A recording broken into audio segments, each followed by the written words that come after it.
Hello, hello, and welcome to the weekly book club episode of Homeschool Moms Unfiltered. Yes, we said book club, but no, don't panic. There's no homework necessary to listen to this episode. We'll explain. But first, let me introduce myself. I'm your host, Amanda, and my amazing co host is.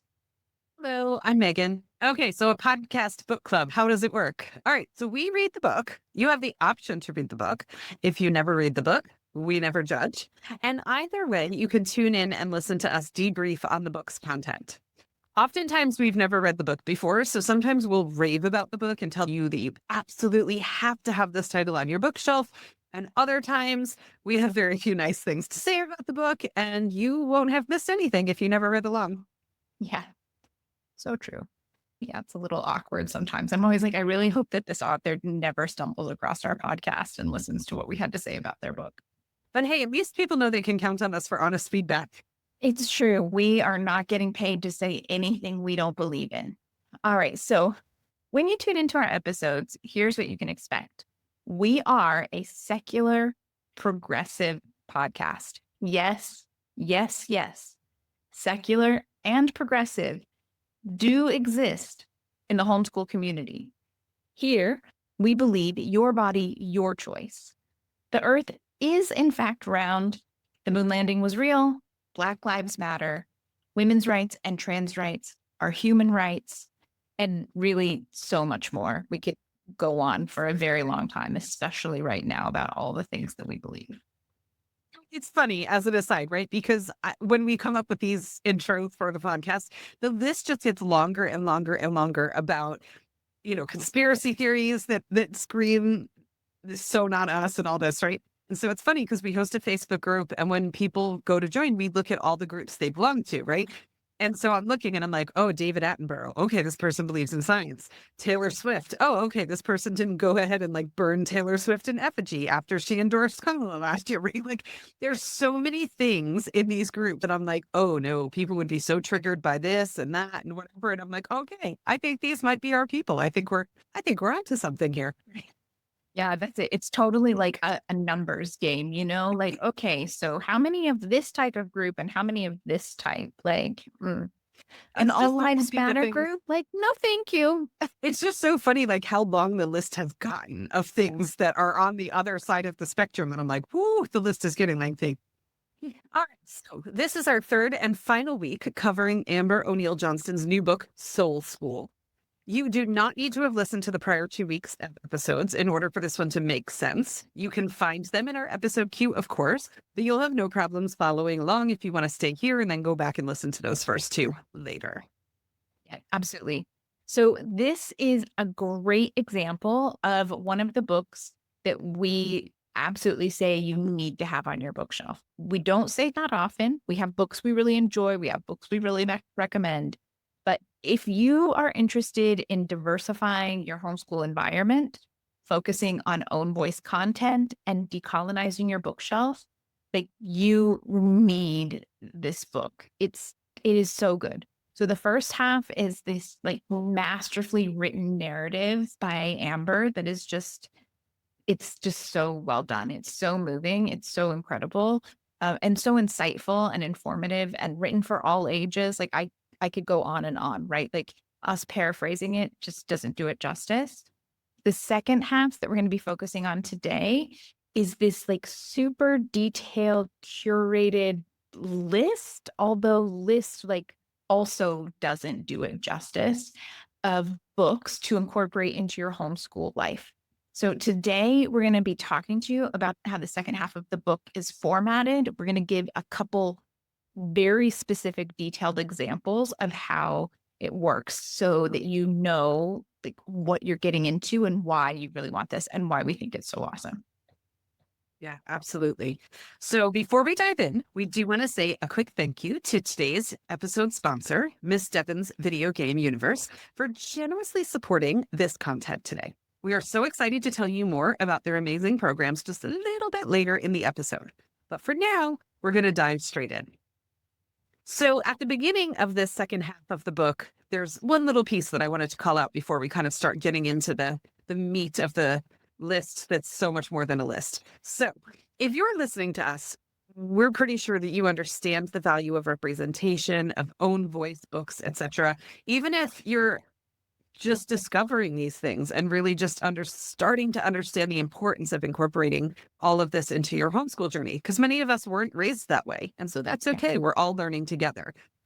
But there was just this eloquently put quote at the beginning of this section by author Derek Barnes, who says, "Because I write with Black children in mind does not mean that I don't write for other children. It's quite the contrary, actually. The more all children have an opportunity to see others being happy, being valued, being loved, laughing, solving the mystery, and saving the day, the closer we will all get to the type of society where we are lifting each other up, celebrating our differences, and hoping desperately to see joy in the faces of other human beings." And Yeah. like, we're just at such a point where I'm like, how did we get to a point where that statement is controversial in this I world don't of know. burning down DEI? I mean, this is just humanity. This is, if we're not here for that, what are we even here for? It was just so beautifully written. It is. It is. It reminds me, so as sort of a side hustle and really to get a discount myself, I sell Paper Pie slash the Usborne books, right? Most of us who have little or had little kids at some point, we know these books. And so I still do that. And so from time to time, I'll be like, oh, there's a free sale or something. But one of the things that I love so much about their books is that in just all of their drawings and their informational books and whatever, the characters are diverse. Like the little characters that are kind of in the background and that are just doing things and stuff that aren't like necessarily important to the storyline, but they're informational books. They're diverse. They're characters that are differently abled and, you know, different skin tones and ages. And I tell people all of the time, like, this is what it means to have a good bookshelf, right? Like it's not just about like, oh, well, we have this book on Lunar New Year and we have this book on Pride and this book on Juneteenth. Like those are all great books to have, but you need to make a real effort to make sure that your books just show the diversity you see when you step outside your door and you go to the library or you go to your local park. And if you live somewhere that doesn't have that natural diversity, books are a great way to show what other parts of the United States and the world look like. Like, this is just normal. This kind of great diversity and representation and all the people that you see and interact with just there on the page, right? It's not about the diversity, it's just part of life. And it's so important. And it's so easy to forget because books are not naturally made that way. And, Mhm. you know, like it's the publishing world is not a very DEI safe space, you know, and there's been a lot of work to move towards that. This specific book is an excellent example of really pulling together a lot of great new books that are out that do a good job with that, but it's pretty new. And so you have to really be aware and make a commitment to do that. All right, I'll get off my soapbox. I have a lot of them. So, this section moving forward, it's broken down into age categories, and there's this super helpful chart to help you navigate what's upcoming. I'm not sure if we'll be able to put it somewhere useful, but I'll read it off for you so you have an idea. So, we've got chapter 6, the early years, and this is for ages 2 to 4. It's primarily illustrated young children's books. Then chapter 7 is early elementary. So generally ages 5 to 7, illustrated children's books with a few early chapter books. Chapter 8 is late elementary. So you're looking ages 8 to 10 approximately. And this is a mix of illustrated children's books, elementary chapter books, and then some middle grade chapter books geared more towards elementary children. Chapter 9 is the middle school age, that kind of middle grades thing. So you've got grades 11 to 14, more mature middle grade chapter books with a sprinkle of text dense illustrated books. The books rarely contain crude words, controversial issues, or overly mature references, and they are selected with older tweens and young teens in mind. And then the final chapter is chapter 10, high school. This is generally geared ages 15 to 17, And it says young adult chapter books may contain profanity, romance, sexual innuendo, or historically accurate or plot driven trauma, though care was taken not to saturate the list with these elements. Mature upper teen audience assumed. So this should be kind of a good guide for you. I will say, looking through this list, we have read a lot. A lot. I was actually quite proud of myself. I'm not going to lie. We have read a lot of the books that are in the early elementary, late elementary, and middle school. I have a very advanced reader, but we have not dipped our toe into the vast majority of the things that she recommended at the high school level. And so it's great. It's really diverse. And I think you can definitely use this to help guide. And then I think those recommendations for high school are so important. It's really easy to go look up middle grade chapter books for X, Y, or Z.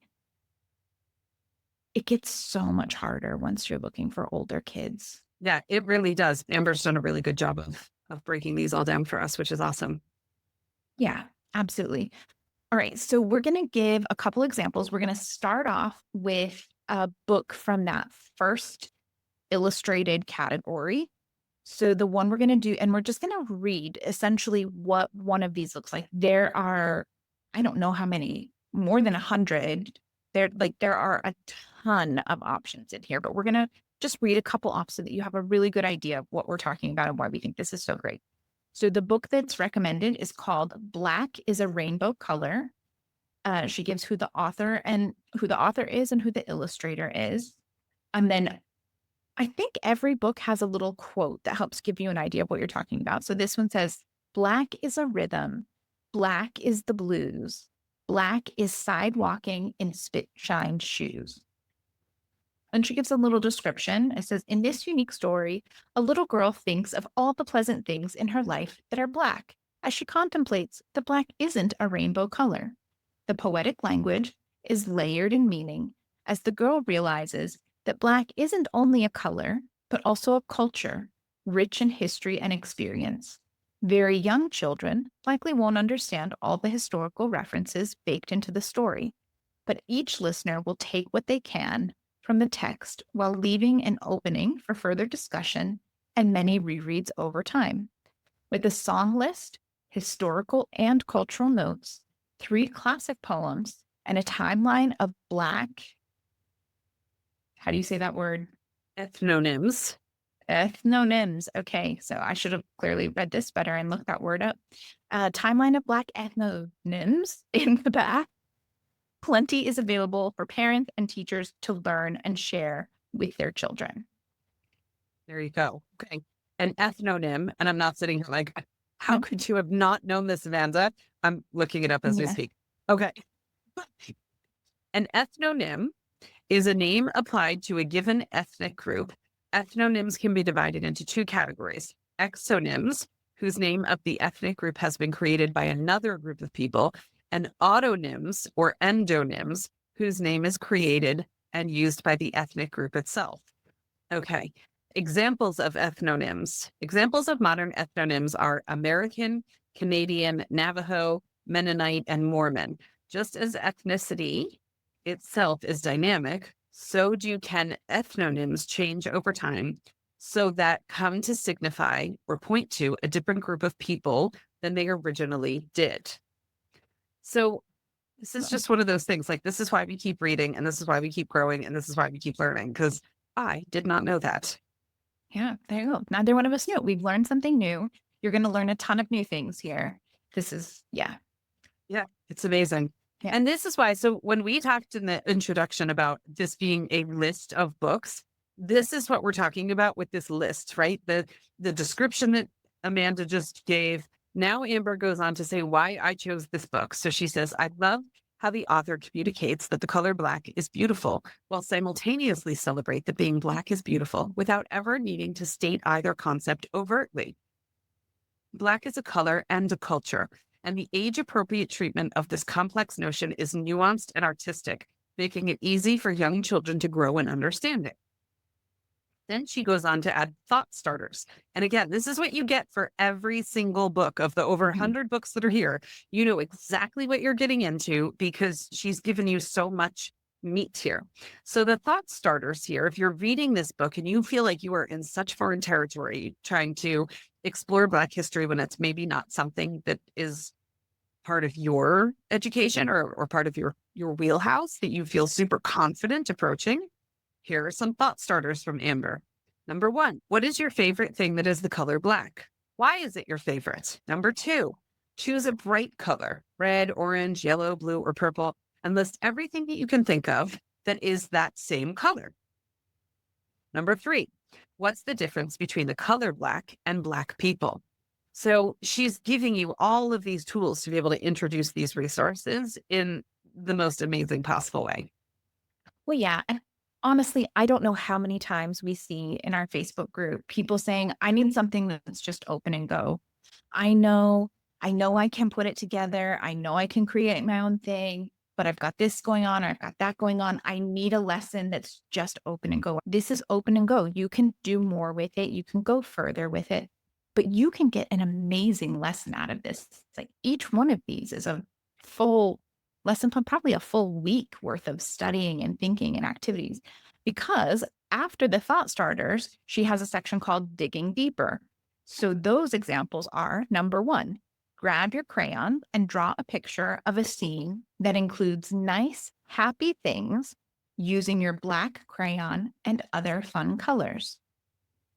Number two, the girl with cornrows, and then she explains braids close to her scalp, on page 6 is shown with a profile or side view.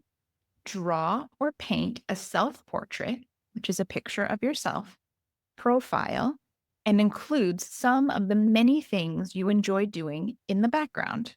Like, these are great suggestions, right? I would never bring art to my novel study, book study ELA thing. That's just not me.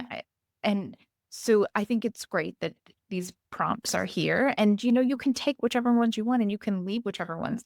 And this is kind of goes back to our episode earlier in the week. Like this is an option where you can put this in front of your kiddo or say, which of these would you like to do? Just because I would never want to do the one with crayons or a self-portrait does not mean that my kid isn't going to be like, oh, I want to do that. And, I got to eat a little bit of humble pie because I'm never going to plan that myself.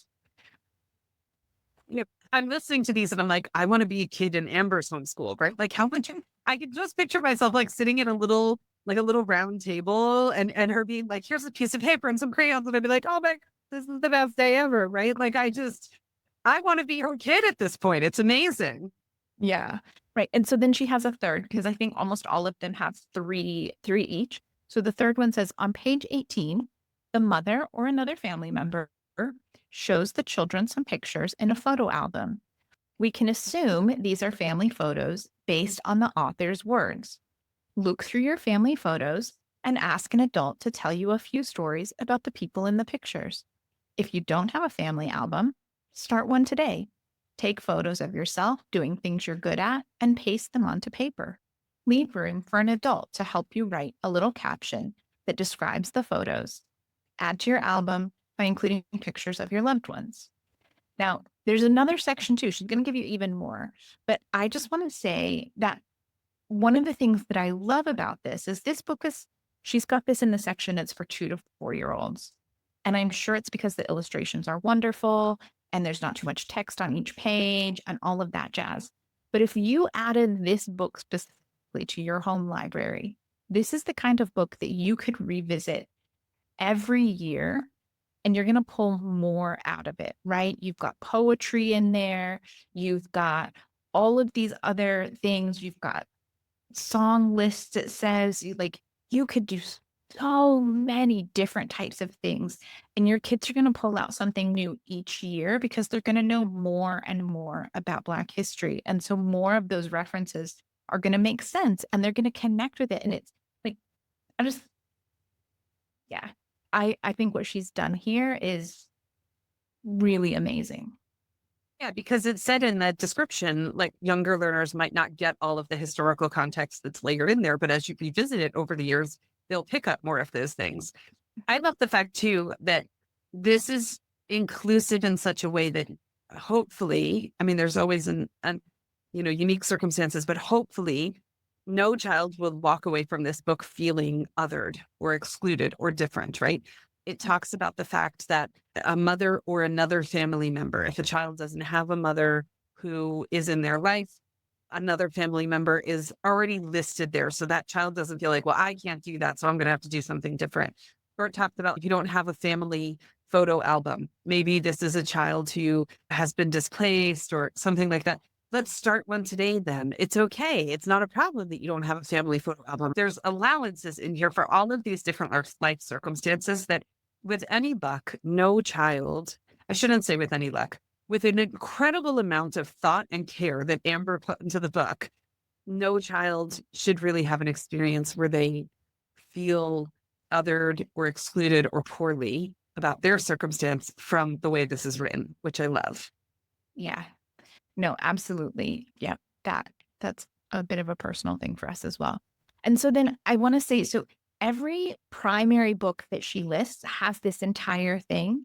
And then at the bottom of it, there's a section that's called second helpings. And she gives two more books that are basically like, if you enjoyed this book, you might want to read these. And so in this case, the second helpings are Black Magic and Beautiful Blackbird. And so, I mean, not only do you have like 100 books, really, you have like 300 books that she has personally recommended and vetted and been like, these are good. But I don't know. I mean, your kids are a bit older, so you probably don't have to do this as much.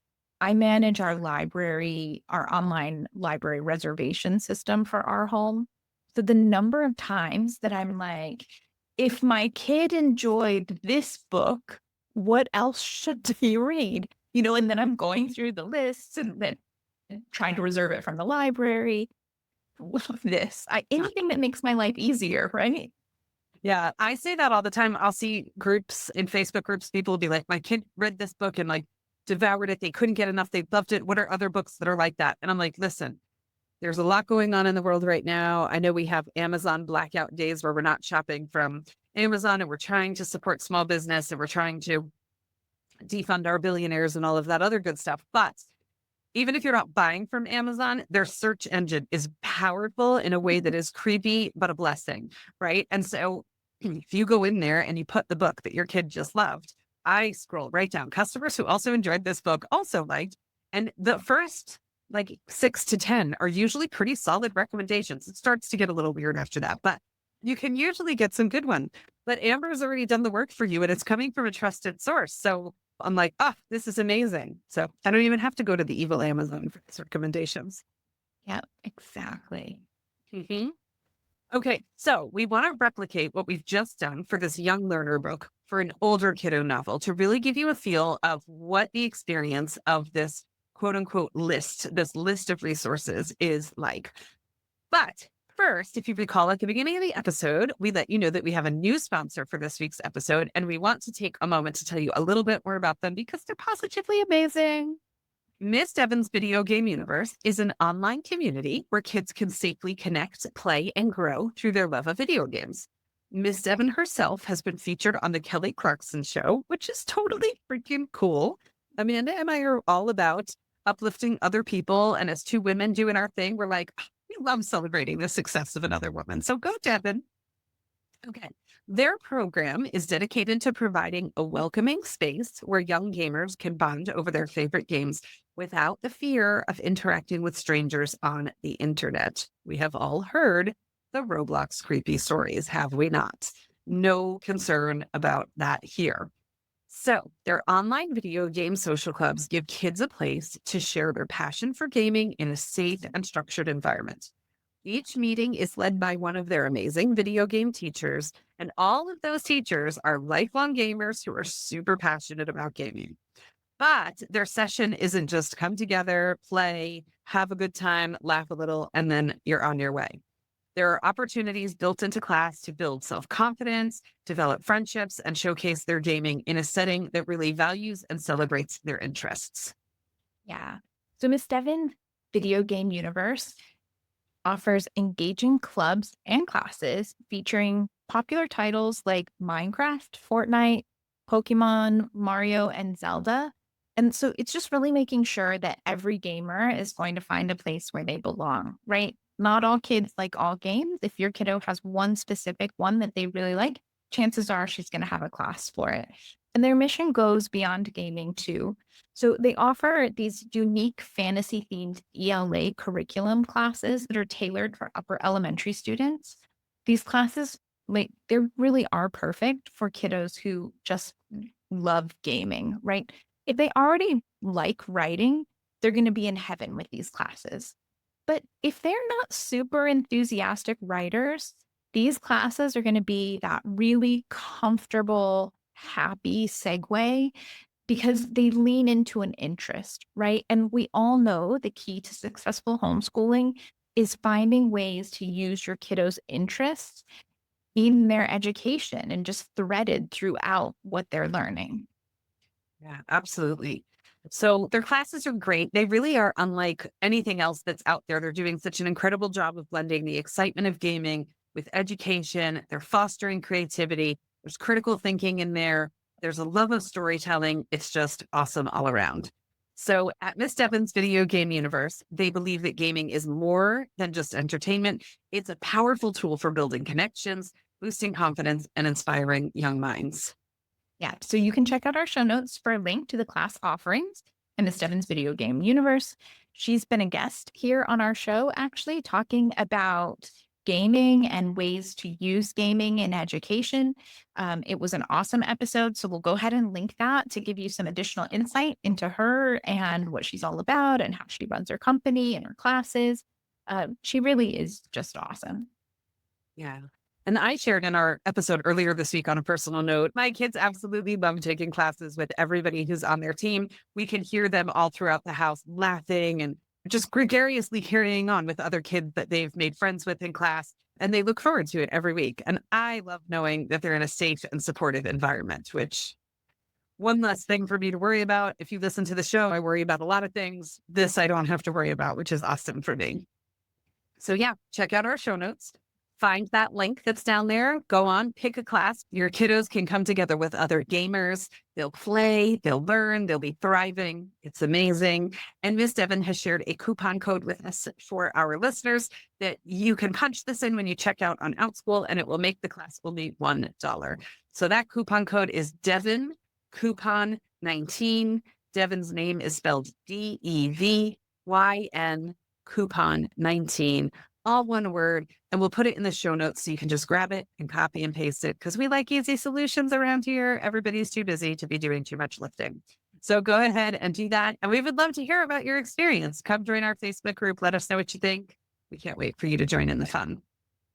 Yeah, definitely. Okay, so for our second example, we wanted to go ahead and focus on a novel since we did an illustrated book. We were looking specifically at the kind of last two sections. We've raved before about Trevor Noah and his book, Born a Crime. It is in here with conversation starters and additional recommended reading and all of that stuff. But we thought we'd pick something that we haven't talked about before.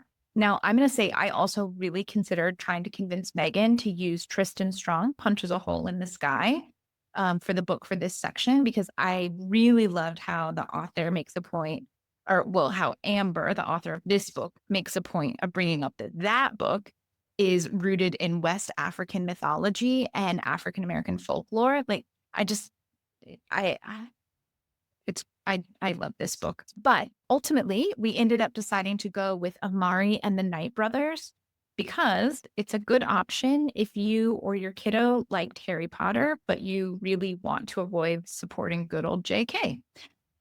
Yeah, she's not high on our list of people that we want to line their pockets, especially these days. So Amari and the Night Brothers is a great option. It's a series. I can't remember how many books are in the series, at least three, but I think there might be more out now. It's been a little while since my kiddo read the series. Yeah. So, and honestly, I'll go with any book because I'm just so excited. But I do love an alternative to all the baggage that JK has unfortunately brought to the Harry Potter universe. So, Amari and the Night Brothers, again, as always, you've got the author and the illustrator who are there. As Amanda said, there's a quote for each book. The quote for this book says, "You're not going to change the world unless you hang with people who want to change the world too."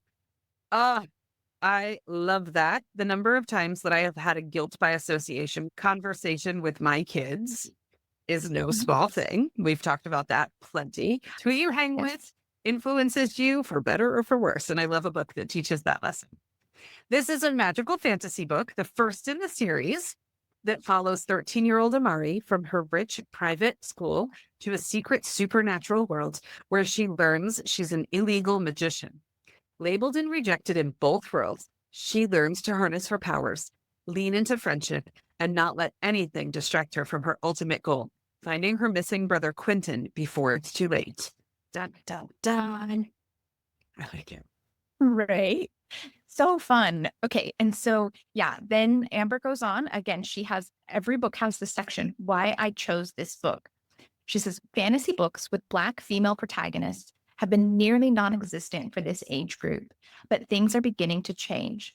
This book represents the best of everything that causes children to get completely lost in a book: engaging world building, mythical creatures, inexplicable mysteries, familiar cultural elements, and a dose of relevant social commentary. It celebrates Black characters in spaces where they don't typically exist without sugarcoating real issues that remain in the known world by mirroring them in the supernatural world. This book is fun. And the cherry on top is that children will walk away understanding how fear and unfamiliarity can cause irrational and hurtful actions. I mean, if that isn't a book that you're like, oh, yeah, I want my kid to read, because hello, fear and unfamiliarity. And I just like Yeah.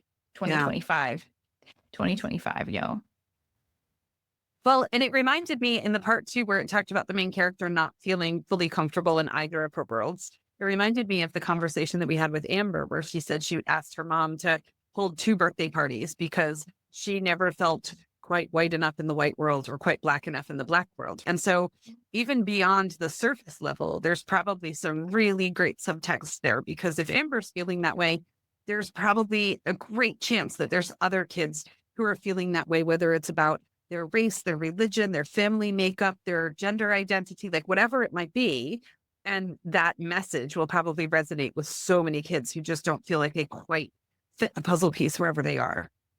Yeah. No, I can Yeah, totally see that. Yeah. I like that. Okay, so then same format, right? Thought starters. Thought starter number one to help you get some conversation going around the book. After Amari gets scolded at school, she says that people with money can quote unquote do whatever they want with no consequences, while the rest of us have to watch our step. Hello, 2025 again, right? It was not completely by chance that we picked this book for this episode. I mean, did you see the nut job wielding the chainsaw bureaucracy on a stage yesterday? Like, what the hell? I mean, what the hell? Anyway, continuing with the thought starter, why did she feel that way? Do you think this is true? Give some examples to support your answer. Excellent conversation starter. Number two, which department in the Bureau of Supernatural Affairs would you want to be in and why? That's fun. Okay, I like that one. Number three, Amari compares the racism she experiences at school to the prejudice against magician in the supernatural world. What are some of the similarities and differences? Yeah, right. These are such great questions. And those are just the thought starters. The like, let's get the conversation going.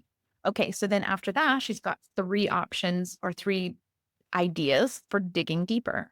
So, number one, consider the department you chose above and draw a full color diagram depicting what you think it would look like based on details shared in the book and what you imagine would be needed based on the activities taking place. Like, if that doesn't pull in so many different things and critical thinking, like, that's a great one. Okay, I was number going to two. say, sorry, I was going to say, like, encouraging your kids to be detailed readers too, right? To Mhm. really go back and be like, how did the author describe this space? Because now I need to recreate it. And then the next time they're reading, even if this activity isn't tied to that book, the next time they might read that section a little bit slower in another book where a space is being described and create a mental image for themselves. So it's just such an awesome way to really encourage deep reading as well. Yeah, no, for sure. Okay, so number two, if you were a character in this story, which of your talents or strengths would your supernatural ability arise from? Describe your role in the story. Who would you be? What's your backstory? How does Amari influence you? Dress up like your character and make a training video introducing yourself and the Bureau to newcomers. That's super fun. And then you can add in, video editing and all kinds of other things with that. So, like I said, you could easily make one of these lessons last the whole week. Easily. All right. So, number 3, what does it take to develop a compelling fantasy world? Create your own world and be sure to include all those elements. Make a map that gives a strong sense of the environment as a physical space. What kind of magical system operates there? How did the system or its leaders arise? How is it controlled? Who are the major players in this world? What is their history? Take notes detailing every aspect of your world. Describe it to someone else and answer any questions that they have about how your world works. I mean, that could be an entire year's project. My kiddo's best friend, every year he has to do this PLP. It's a personalized learning project is what it's called. How fun would this be for your kind of year-long project, all this world building fantasy stuff? It'd be a great jumping up. I mean, And that's then huge. That's so in depth. I love that. Yeah, I mean, you could spend so much time on that and then do so many things with it, right? Okay, and then again, you've got second helpings. And here she recommends The Marvelers and then Zara or Zahara, The Wind Seeker. So I don't actually know either one of those. Those are both new to me. My kiddo absolutely enjoyed Amari and the Night Brothers, but the second helpings are new to me. So I have more to put on our library list. Here you go. Keep that library list growing. Yeah, exactly. Okay, so I just want to, before we move on to anything else, I just want to take a minute to say, if you get this book, really, when you get this book, you really should get this book. I want you to make sure that you flip to the very back. In the very back, there's references and sources, which, come on, if you've listened to any of our other episodes, I'm all about bring your receipts. Then there's an index of books by title with page number. So all of the books that are in here, if you're it's great if you want to go deeper on books you've already got. If you are thinking about adding something, you randomly picked it up on sale or someone gave it to you or whatever the case may be, you can easily flip to the back and look through this index to see if this book is in there and get some ideas for what you're talking about and give yourself just a little bit more kind of grounding before you dive into this book. And then after that, there's an index of authors and illustrators, again, with page numbers. So this is not necessarily going to apply to me, but I thought, man, I could see how someone who's really into the illustrators or they're doing some research or they want an idea of different styles or they want some same things. This is a great resource. It's not easy to find lists like this. Most of the time, they're not all put together for you. So I really liked that. Yeah, I love it. Excellent point. All right. So this just about wraps us up for this week, but don't leave us yet because we want to tell you about our next book. Our next book is a reread for us, but you might just want to join in. So we want to tell you all about it. First, we want to thank Amber for the immense amount of time and immeasurable amount of love that she poured into this book. It is an exceptional resource, an exceptional reference book, and truly a must-own title. We don't say that about every book, we promise. This one is a must-own title. You can find a link to Amber's book in our show notes below. And we would love to hear what you think about it as well. Come join our Facebook, etc. Let us know. We're super excited to hear what you think. So we want to talk about our next book. We also want to remind you that we host a Patreon account. If you enjoy our content and you'd like to support the podcast and get some extras while you're at it, we would love to welcome you. That would be amazing. We offer 3 different membership levels over there. One of them is a $5 donation. It's just kind of podcast rocks. Thanks for putting it out. Keep it up. We love the content. We love having this space. Thank you, thank you, thank you. Kind of subscribing to somebody's Substack and getting their updates and things like that. So thank you. We love those members. At $7 a month, you can come and also say thank you, but get a unit study that is themed every single month. It is focusing on own voice content. It is real, accurate history. Imagine that. It is progressive in nature. And we put those out once a month with all sorts of activities and just good stuff, if I do say so myself. And then our last level includes all of those things, but you get to come and hang out with Amanda and I twice a month. That's $12 per month US. We have a homeschool Q&A. You can come ask us questions anytime at the homeschool Q&A that drill down to your specific needs, your specific issues. If you need help putting a transcript together, if you're trying to pick the right ELA curriculum, whatever that might be, come, let's talk. And then we host a social, which happens to be next week. So I think this episode will be out like the day before. Am I right? I might be wrong It about might that. be the day of, actually. Okay. Yes. So it's either, because I'm like, it's either the 27th or the 28th. So if you're listening in real time right when this comes out, come join us. We would love to meet you. So we will link that in our show notes as well. We would love to have you come and hang out with us. We always toss a coupon code down there as well so that you can join for the first month for $1. So come hang out with us. Yeah, absolutely. Okay, so we want to make sure you also know, so like Meagan said, our next book is called Differently Wired by Deborah Reber. I looked it up. I listened to her podcast to make sure I knew how to pronounce her last name. I'm pretty sure I got it right, but I do this every new book and I often get it wrong. So if I got it wrong, I'm sorry. Try your best. We try. I really do try. It's kind of sad how hard I have to try. And then I still don't get it right most of the time, but sometimes that's life. All right. So yeah, like we said, this is actually a reread for both of us. Meagan quite liked the book, but it was a pretty big read for me. I had never actually thought about the fact that a gifted brain is in fact wired differently than a neurotypical brain. And so this was like a real aha moment for me as a parent in my parenting journey. And so with that in mind, I'm actually really excited to revisit this book and see what else I get out of it, because that was the big thing I got out of it the first time. So yeah, I'll be interested and then to share the book on the podcast, because I think a lot of parents need a much better understanding of what differently wired actually means when it applies to their children. Yeah, that's such a good point. I'm an Outlander fan, and in book 5, there's this huge section that somebody in a Facebook group once described as the longest day in North Carolina history. I mean, it goes on for like 180 pages, and it's her making a cup of coffee for 180 pages. It's just out of this world. And the first time I read it, I was a little bit antsy pants because I wanted plot. I wanted to know what was happening, right? But then the second time that I read it, I could enjoy the writing, the beauty of the writing of her making a cup of coffee for 180 pages. Because I already knew what was coming and I wasn't antsy pants when I read it. So those rereads are so powerful sometimes. I love it.